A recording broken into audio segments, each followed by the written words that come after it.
Hi friends, good morning. ಬೆಳಗ್ಗೆಯಿಂದನೇ vlog start ಮಾಡಿದ್ದೀನಿ. ನೋಡಿ, ಇಲ್ಲಿ ನಮ್ಮ ಮನೆಯವ್ರು ಕೋಲುಗಳೆಲ್ಲ ಹೊಡ್ಕೊಂಡು ಇಲ್ಲಿ ಬೆಂಕಿ ಹಾಕ್ಕೊಂಡಿದ್ದಾರೆ. ಕರುಗಳಿಗೆ ಕೊಂಬು ಸುಡಿಸೋದಕ್ಕೆ ಅಂತೇಳಿ ಎಲ್ಲ ರೆಡಿ ಮಾಡ್ಕೊತಿದ್ದಾರೆ. ಅವರು ಇಲ್ಲೇ ಊರೊಳಗಡೆ ಇದ್ದಾರೆ. ಅವ್ರು ಬರ್ತೀನಿ ಅಂದಿದ್ರು. ಅವ್ರ ಕೈಯಲ್ಲಿ ಕೊಂಬೆಲ್ಲ ಸುಡಿಸೋದಕ್ಕೆ ಕರುಗಳಿಗೆ ಅಂತೇಳಿ ರೆಡಿ ಮಾಡಿಕೊಂಡು ಎಲ್ಲ ಕೊಂಬೆಲ್ಲ ಸುಡಿಸ್ತಾ ಇದ್ದೀವಿ. ಅದು ಕೊಂಬು ಅಂದರೆ ಚೆನ್ನಾಗಿರಲ್ಲ ಅಂಥೇಳಿ ಅದು ಸುಟ್ಬಿಟ್ರೆ ಮತ್ತು ದೊಡ್ಡದಾದ್ಮೇಲೆ ಕೊಂಬು ಬೆಳೆಯಲ್ಲ ಫ್ರೆಂಡ್ಸ್.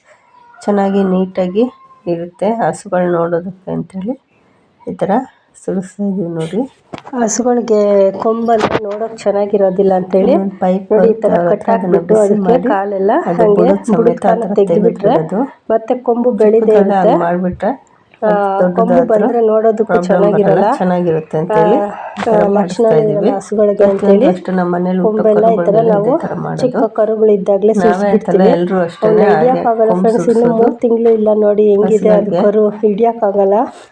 ಕೊಂಬು ಅಂದ್ರೆ ಚೆನ್ನಾಗಿರಲ್ಲ ಅಂತೇಳಿ ಈ ಥರ ಮಾಡ್ತೀವಿ. ಮತ್ತೆ ಅದು ಸುತ್ತ ಆದಮೇಲೆ ಅರಿಶಿನ ಮತ್ತು ಹರಳೆಣ್ಣೆ ಬರುತ್ತಲ್ಲ ಅದನ್ನು ಕಲಿಸ್ಬಿಟ್ಟು ಗಟ್ಟಿಯಾಗಿ ಇಟ್ಬಿಟ್ರೆ ಗಾಯ ಎಲ್ಲ ಹೊಂದ್ಕೊಳ್ಳುತ್ತೆ, ಚೆನ್ನಾಗಿರುತ್ತೆ. ಮತ್ತು ನೋಡೋದಕ್ಕೂ ಹಸುಗಳು ಅಂತೇಳಿ ನಮ್ಮ ಮನೇಲಿ ಹುಟ್ಟೋ ಕರುಗಳಿಗೆಲ್ಲ ಇದೇ ರೀತಿಯೇ ಮಾಡಿಸೋದು. ಕೊಂಬಂದರೆ ಚೆನ್ನಾಗಿರಲ್ಲ ಅದಕ್ಕೆ ನೋಡೋದಕ್ಕೆ. 2 ಕರುಗಳಿಗೂ ಈ ಥರ ಸುಡಿಸಿದ್ವಿ.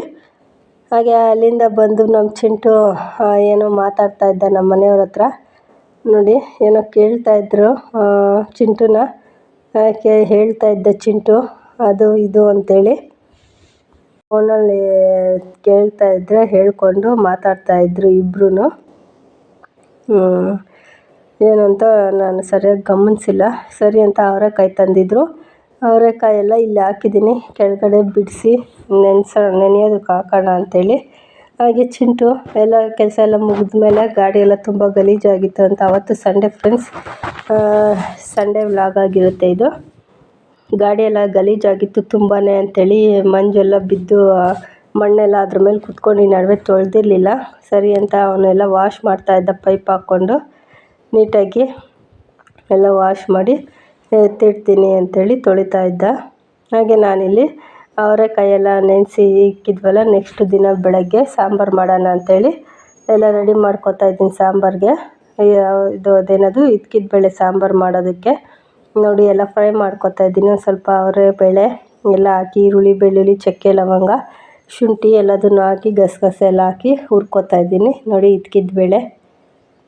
ನಮ್ಮ ಮನೆಯವ್ರು ನೋಡಿ ನಾನು ವೀಡಿಯೋ ಮಾಡ್ತಾಯಿಲ್ಲ, ಸುಮ್ಮನೆ ಹೇಳ್ತಾ ಇದ್ದೀನಿ ಅಂದ್ಬಿಟ್ಟು ಹೆಂಗೆ ಆಡ್ತಾಯಿದ್ದಾರೆ ತಮಾಷೆಗೆ. ಈ ಥರ ಮನೇಲಿ ಮಾಡ್ತಾ ಇರ್ತಾರೆ. ನಾನು ವೀಡಿಯೋ ಮಾಡ್ತಾಯಿದ್ದೀನಿ ಅಂದಿದ ತಕ್ಷಣ ಸೈಲೆಂಟ್ ಆಗಿಬಿಟ್ರು. ನೋಡಿ, ಅದಕ್ಕೆ ಒಂದು ಸ್ವಲ್ಪ ಎಲ್ಲ ಫ್ರೈ ಆದಮೇಲೆ ಸ್ವಲ್ಪ ಗಸಗಸೆ ಹಾಕ್ಕೊಂಡು ಫ್ರೈ ಮಾಡ್ಕೊತಾ ಇದ್ದೀನಿ. ಮಾಮೂಲಿ ಮಟನ್ ಮಸಾಲ ಹಾಕ್ತೀವಲ್ಲ ಅದೇ ಥರನೇ ತುಂಬ ಚೆನ್ನಾಗಿರುತ್ತೆ. ಸ್ವಲ್ಪ ಅದಕ್ಕೆ ಅವರೆಕಾಳು ಮತ್ತು ಗಸಗಸೆ ಹಾಕ್ಕೊಂಡು ರುಬ್ಕೊಂಡ್ರೆ ಚೆನ್ನಾಗಿರುತ್ತೆ. ಬಾಳೆಹಣ್ಣು ಗಿಡದಲ್ಲಿ ಬಿಟ್ಟಿತ್ತು. ನಮ್ಮ ಮನೆಯವ್ರು ಒಂದೊಂದು ಚಿಪ್ಪೆ ಕುಯ್ಕೊಳ್ಳೋಣ, ಎಲ್ಲ ಕುಯ್ದಿಟ್ರೆ ಒಂದೇ ಸಲ ಹಣ್ಣಾಗುತ್ತೆ ಅಂತೇಳಿ ಒಂದೊಂದು ಚಿಪ್ಪೆ ಕುಯ್ಕೊಬಂದಿದ್ರು. ಇಲ್ಲಿ ಅಡುಗೆ ರೆಡಿ ಆಯಿತು. ಮುದ್ದೆ ಮತ್ತು ಇದ್ಕಿದ ಬೇಳೆ ಸಾಂಬಾರು. ಸಾಕಷ್ಟೆಲ್ಲ ತೋರಿಸಿದ್ದೀನಿ. ರೆಸಿಪಿ ಏನು ಡೀಟೇಲಾಗಿ ಕೇಳಿಲ್ಲ ನಾನು. ಊಟ ಎಲ್ಲ ಮಾಡಿಕೊಂಡು ತೋಟದಲ್ಲಿ ನೋಡೋಣ ಅಂತ ಬಂದ್ವಿ. ನಮ್ಮ ಅಚ್ಚು ಹಲಸಿನ ಹಣ್ಣು ಬಿಟ್ಟಿದೆ ಅಂತಲೇ ಇದ್ದ. ಸರಿ ನೋಡೋಣ ಅದು ಹೇಗೆ ಬಿಟ್ಟಿದೆ ಏನು ಅಂತ ಬಂದರೆ ನೋಡಿ ಎಲ್ಲ ಈ ಥರ ಚಿಕ್ಕ ಚಿಕ್ಕ ಪಿಂದೆಗಳು ಅವು ಬಿಟ್ಬಿಟ್ಟು ಮತ್ತೆ ಎಲ್ಲ ಉದುರೋಗ್ತಾಯಿದೆ ಫ್ರೆಂಡ್ಸ್. ಸುಮಾರಾಗಿ ಉದುರೋಗಿದ್ದಾವೆ ಎಲ್ಲನೂ. ಈಗ ಒಂದು 3-4 ಇದ್ವು ಅಷ್ಟೇ. ತುಂಬ ಇದ್ವು ಹಲಸಿನ ಹಣ್ಣಿದು ಪಿಂದೆಗಳು ಎಲ್ಲ ಉದುರೋಗಿದ್ದಾವೆ. ಒಂದು 4-5 ಇದ್ವು ಅಷ್ಟೇ. ಹಾಗೆಯೇ ನೈಟು ಇದು ಶಾವಿಗೆ ಮಾಡೋಣ ಅಂತೇಳಿ, ಒತ್ತು ಶಾವಿಗೆ ನಮ್ಮ ಮಕ್ಕಳಿಗೆ ಗೊತ್ತಿಲ್ಲ. ಏನು ಹಂಗಂದ್ರೆ ಏನು ಅಂತ ಕೇಳ್ತಾನೆ ಇದ್ದರು. ಮಾಡೋಣ ಅಂಥೇಳಿ ಅಲ್ಲಿ ಮುದ್ದೆಗೆ ನೀರಿಟ್ಟಿದ್ದೀನಿ. ಹಾಗೆ ಅದ್ರ ಜೊತೆಗೆ ಅನ್ನ ರಸಂ ಸ್ವಲ್ಪ ಮಾಡ್ಕೊಳ್ಳೋಣ, ಅದು ಸ್ವೀಟ್ ಅಲ್ವಾ ಅಂದ್ಬಿಟ್ಟು ನೋಡಿ ಅನ್ನ ಮಾಡಿಟ್ಟಿದ್ದೀನಿ. ರಸ ಆಗ್ತಾಯಿದೆ. ಇಲ್ಲಿ ಪಾನಕ ಮಾಡ್ಕೊಳ್ಳೋದಕ್ಕೆ ಬೆಲ್ಲ ಕುದಿಯೋಕೆ ಇಟ್ಟಿದ್ದೀನಿ ಕರಗಲಿ ಅಂತ. ಇದು ಹಾಲು ಮಾಡ್ತಾರಲ್ಲ ಅದಕ್ಕೆ ತಿನ್ನೋದಕ್ಕೆ ಪಾನಕ ಅಂತಾರಲ್ಲ ಅದು ಮಾಡ್ಕೊಳ್ಳೋದಕ್ಕೆ ಇಲ್ಲಿ ಅಕ್ಕಿ ಹಸಿಟ್ಟಾಕಿ ಬೇಯಿಸಿಟ್ಟಿದ್ದೀನಿ. ಶಾವಿಗೆ ಒತ್ತೋದಕ್ಕೆ. ಒತ್ತು ಶಾವಿಗೆ ಅಂದರೆ ನಮ್ಮ ಮಕ್ಳಿಗೆ ಗೊತ್ತೇ ಇಲ್ಲ, ನೋಡೂ ಇಲ್ಲ ಅವ್ರು ಇದುವರೆಗೂ. ಅದಕ್ಕೆ ತೋರಿಸೋಣ ಅಂತೇಳಿ ಮಾಡಿಕೊಡ್ತಾಯಿದ್ದೀನಿ. ಹಾಗೆ ಇಲ್ಲಿ 1-2 ಏಲಕ್ಕಿ ಮತ್ತು ಒಂದಷ್ಟು ಗಸಗಸೆ, ಒಂದು 4-5 ಸ್ಪೂನ್ ಗಸಗಸೆ ಮತ್ತು ಕೊಬ್ಬರಿ ಸಣ್ಣಕ್ಕೆ ಹೆಚ್ಚಿಟ್ಕೊಂಡಿರೋ ಅಂಥ ಕೊಬ್ಬರಿ ಹಾಕ್ಕೊಬೇಕು. ಇದೇನು ಮಾಡ್ಕೊಳ್ಳೋಕ್ಕೆ ಕಾಯಿ ಹಾಲು ಅಂತೀವಲ್ಲ ಅದು ಶಾವಿಗೆ ಜೊತೆ ತಿನ್ನೋದಕ್ಕೆ ನೋಡಿ ಕೊಬ್ಬರಿ ಸಣ್ಣ ಸಣ್ಣಗೆ ಹೆಚ್ಚಿಟ್ಕೊಂಡು ಚೆನ್ನಾಗಿ ಇದನ್ನು ಗ್ರೈಂಡ್ ಮಾಡ್ಕೊಬೇಕು. ತುಂಬ ನುಣ್ಣಗೆ ರುಬ್ಕೊಬೇಕು ಫ್ರೆಂಡ್ಸ್. ಅದು ಹಾಲು ಹಾಕಿ ಕಾಯಿಸೋದಲ್ವ, ನುಣ್ಣಕ್ಕೆ ಪೇಸ್ಟ್ ಮಾಡ್ಕೊಬೇಕು ನೋಡಿ ಈ ರೀತಿ ಮಾಡಿಕೊಂಡು. ಮತ್ತು ಇಲ್ಲಿ ಬೆಲ್ಲ ಎಲ್ಲ ಕರಗಿರೋದಕ್ಕೆ ರುಬ್ಬಿರುವಂಥ ಕೊಬ್ಬರಿ, ಗಸಗಸೆ, ಏಲಕ್ಕಿ ಅದನ್ನು ಮಿಕ್ಸ್ ಮಾಡಿಕೊಂಡು, ತುಂಬ ತೆಳ್ಳಗೆ ಮಾಡಬಾರ್ದು, ಒಂದು ಸ್ವಲ್ಪ ಮೀಡಿಯಮ್ಮಾಗಿ ಇರಬೇಕು. ತುಂಬ ತೆಳ್ಳಗಾಗ್ಬಿಟ್ರೆ ತುಂಬ ನೀರಾಗಿಬಿಡುತ್ತೆ, ಟೇಸ್ಟ್ ಚೆನ್ನಾಗಿರೋದಿಲ್ಲ. ಸ್ವಲ್ಪ ಗಟ್ಟಿ ಅಂದರೆ ಅಷ್ಟು ಗಟ್ಟಿನೂ ಇರಬಾರ್ದು, ಅಷ್ಟು ತೆಳ್ಳಗೂ ಇರಬಾರ್ದು, ಒಂದು ಹದಕ್ಕೆ ಮಾಡ್ಕೊಬೇಕು ನೋಡಿ. ನಾನು ಒಂದು ಸ್ವಲ್ಪನೇ ಅದು ರುಬ್ಬಿದ ಮೇಲೆ ಒಂದು ಸ್ವಲ್ಪ ನೀರಿತ್ತಲ್ಲ, ಅದನ್ನು ನಮ್ಮ ಮನೇಲಿ ಸ್ವೀಟ್ ಅಂದರೆ ಯಾರೂ ತಿನ್ನೋದಿಲ್ಲ, ನಾನು ಅಚ್ಚು ಇಬ್ಬರೇ. ಅದಕ್ಕೆ ಒಂದು ಸ್ವಲ್ಪನೇ ಮಾಡ್ಕೊಂಡ್ವಿ, ಅದಕ್ಕೆ ಹಾಕ್ಕೊಳ್ಳೋಕೆ ಎಷ್ಟು ಬೇಕೋ ಅಷ್ಟು ಅಂಥೇಳಿ ಅದು ಕಾಯಕ್ಕಿಟ್ಟಿದ್ದೀನಿ.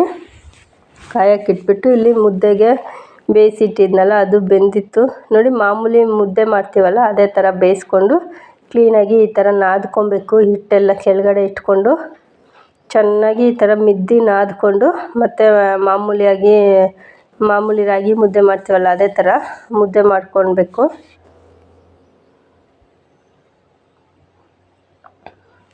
ನಮ್ಮ ಮಕ್ಕಳಿಗೆ ಈ ಶಾವಿಗೆ ಅಂದರೆ ಏನು ಅಂತ ತುಂಬ ದಿನದಿಂದ ಕೇಳ್ತಾನೆ ಇದ್ದರು.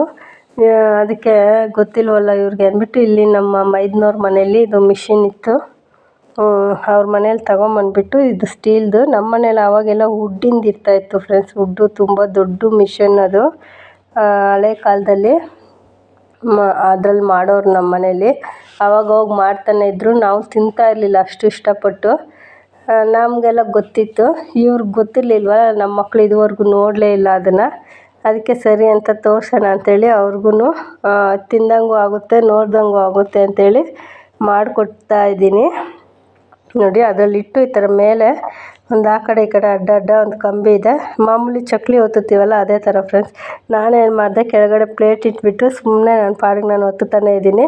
ಅದು ಒಂದ್ರ ಮೇಲೆ ಒಂದು ಹಿಂಗೆ ರೌಂಡಾಗಿ ಲಡ್ಡು ಥರ ಬಂದು ಬಿದ್ದೋಯ್ತು. ನಮ್ಮ ಮನೆಯವ್ರು ಹಂಗೆ ಒತ್ತೋದು, ಅದು ಪ್ಲೇಟು ಆ ಕಡೆ ಈ ಕಡೆ ಹಿಂಗೆ ರೌಂಡ್ ಮಾಡ್ತಾ ಇರಬೇಕು, ಆವಾಗ ತೆಳ್ಳಗೆ ರೌಂಡಾಗಿ ಪ್ಲೇಟಲ್ಲಿ ಬರುತ್ತೆ ಅಂಥೇಳಿ ನೋಡಿ. ಇವಾಗ ಪ್ಲೇಟ್ ಇಟ್ಕೊಂಡಿದ್ದಾರೆ ನಮ್ಮ ಮನೆಯವರು. ಸುಮ್ಮನೆ ನಾನು ಕೆಳಗಡೆ ಪ್ಲೇಟ್ ಇಟ್ಬಿಟ್ಟು ಒತ್ತುತ್ತಾನೆ ಇದ್ದೀನಿ. ಅದು ನೋಡಿದ್ರೆ ಒಳ್ಳೆ ಇದು ಲಡ್ಡು ಬರುತ್ತಲ್ಲ ರೌಂಡಾಗಿ ಒಂದೇ ಹತ್ರ ಹಂಗೆ ಬಿದ್ದೋಗ್ಬಿಡ್ತು. ನಮ್ಮ ಮನೆಯವ್ರು ಹಂಗಲ್ಲ ಅಂದ್ಬಿಟ್ಟು ನೋಡಿ ಪ್ಲೇಟ್ ಇಟ್ಕೊಂಡು ಹಿಂಗೆ ತಿರುಗಿಸ್ಬೇಕಂತೆ ಅದು, ಆವಾಗ ಎಲ್ಲ ಕಡೆ ಹಿಂಗೆ ಚೆನ್ನಾಗಿ ತೆಳ್ಳಗೆ ಬರುತ್ತೆ, ತಿನ್ನೋದಕ್ಕೂ ಚೆನ್ನಾಗಿರುತ್ತೆ ಅಂಥೇಳಿ ನೋಡಿ. ನಮ್ಮ ಮನೆಯವರೆಲ್ಲ ನಾನು ಹಾಕಿ ಇಲ್ಲಿ ಮೇಲೆಯಿಂದ ಒತ್ತುತ್ತಾಯಿದ್ದೆ, ಅವರು ಪ್ಲೇಟಿಗೆ ಇಟ್ಕೊತಾ ಇದ್ದರು. ಚೆನ್ನಾಗೇ ಬಂತು, ಎಲ್ಲ ತಿನ್ನೋದಕ್ಕೂ ಚೆನ್ನಾಗಿತ್ತು. ರಾಗಿ ಮತ್ತು ಇದರಲ್ಲಿ ಎರಡರಲ್ಲೂ ಮಾಡ್ಬೋದು ಫ್ರೆಂಡ್ಸ್. ನಮ್ಮ ಮನೇಲಿ ಇದನ್ನು ತಿನ್ನೋಕ್ಕೆ ಒದ್ದಾಡಿಬಿಟ್ರು, ಮತ್ತು ಇದು ಮಾಡಿದ್ದು ಬೆಳಗ್ಗೆಗೂ ಉಳ್ಕೊತು ನಮ್ಮ ಮನೆಯಲ್ಲಿ ನೋಡಿ. ಈ ಥರ ಮಾಡಿ ಹಂಗೆ ಹಾಕಿದ್ರೆ ನೂಡಲ್ಸು ಅಂತೇಳಿ ನೋಡ್ತಾನೇ ಇದ್ದರು, ಹೆಂಗಿರುತ್ತೆ ಟೇಸ್ಟು ಅಂತ. ಅವ್ರಿಗೆ ಒಂಥರ ಕುತೂಹಲ ಮಾಡೋವರೆಗೂ. ಮತ್ತು ಎಲ್ಲ ರೆಡಿ ಆದಮೇಲೆ ಮಾಡಿ ಕೊಟ್ಟಮೇಲೆ ಏನು ಈ ಥರ ಬರ್ತಾಯಿದೆ ಇದು ಚಕ್ಲಿ, ಮಾಮೂಲಿ ಚಕ್ಲಿ, ನೂಡಲ್ಸು ಅಂತೆಲ್ಲ ಹೇಳ್ತಾಯಿದ್ರು ನಮ್ಮ ಮಕ್ಕಳು. ಯಾವತ್ತೂ ನೋಡಿಲ್ವಲ್ಲ ಅವರು, ಇಷ್ಟು ವರ್ಷದಿಂದ ಇದೇ ಫಸ್ಟ್ ಟೈಮ್ ನಾನು ಅವ್ರಿಗೆ ಮಾಡಿ ತೋರಿಸ್ತಾ ಇರೋದು. ಎಲ್ಲದನ್ನು ಗೊತ್ತಾಗಲಿ ಅಂತ ಹೇಳ್ಬಿಟ್ಟು ಅವ್ರಿಗೂ ಮಾಡಿ ಕೊಟ್ಟೆ ನೋಡಿ. ಈ ಥರ ಪ್ಲೇಟ್ ಕೆಳಗಡೆ ಇಟ್ಕೊಂಡು ರೌಂಡಾಗಿ ಅದು ಕೆಳಗಡೆ ಹಿಂಗೆ ಒತ್ತುತ್ತಾ ಇದ್ದರೆ ಬರುತ್ತೆ. ಹುಡ್ಡದ್ರಲ್ಲಿ ಏನಂದರೆ ಸ್ವಲ್ಪ ಇದು ಹೈಟಾಗಿರುತ್ತೆ ಒತ್ತೋದು, ಅದು ಹಿಂಗೆ ಪ್ರೆಸ್ ಮಾಡ್ತಾಯಿದ್ರೆ ಉದ್ದುದ್ದಕ್ಕೆ ಬರುತ್ತೆ ಫ್ರೆಂಡ್ಸ್. ಅದರಲ್ಲಿ ಉದ್ದುದ್ದಕ್ಕೆ ಹಿಂಗೆ ದೊಡ್ಡದೊಂದು ತಟ್ಟೆನೋ ಇಲ್ಲಾಂದರೆ ತೆಳ್ಳಗೊಂದು ಬಟ್ಟೆ ಹಾಕ್ಬಿಟ್ಟು ಅದ್ರ ಮೇಲೆ ಒತ್ತುತ್ತಾಯಿದ್ರು. ಈಗ ಇದು ಚಿಕ್ಕದಲ್ವ, ಅದಕ್ಕೆ ಈ ಥರ ನಾವು ಪ್ಲೇಟಲ್ಲಿ ಇಟ್ಕೊಂಡ್ವಿ ನೋಡಿ. ಈ ಥರ ಬಂದಿದೆ ಶಾವಿಗೆ, ನೋಡೋದಕ್ಕಂತೂ ತುಂಬ ಚೆನ್ನಾಗಿತ್ತು, ಸಾಫ್ಟಾಗಿ ತುಂಬ ಚೆನ್ನಾಗಿ ಬಂದಿತ್ತು ನೋಡಿ. ಎಲ್ಲ ಇಲ್ಲಿ ಒತ್ತಿಟ್ಟಿದ್ದೀನಿ, ಇನ್ನೂ ಒಂದು ಮುದ್ದೆ ಮಿಕ್ಸ್ ಇಟ್ಟೆ ಸಾಕು ಇದನ್ನೇ ಅಂತ, ಒಂದು 3 ಮುದ್ದೆನೋ ಮಾಡಿದೆ ಅಷ್ಟೇ ನಾನು ನೋಡಿ. ಇಲ್ಲಿ ಹಾಕ್ಕೊಡ್ತಾ ಇದ್ದೀನಿ ಕಾಯಿ ಹಾಲು ಜೊತೆಗೆ ಹೊತ್ತು ಶಾವಿಗೆ ಫ್ರೆಂಡ್ಸ್. ಇದು ಸಾಂಬಾರು ಜೊತೆನೂ ತಿನ್ನೋಕ್ಕೆ ಚೆನ್ನಾಗಿರುತ್ತೆ.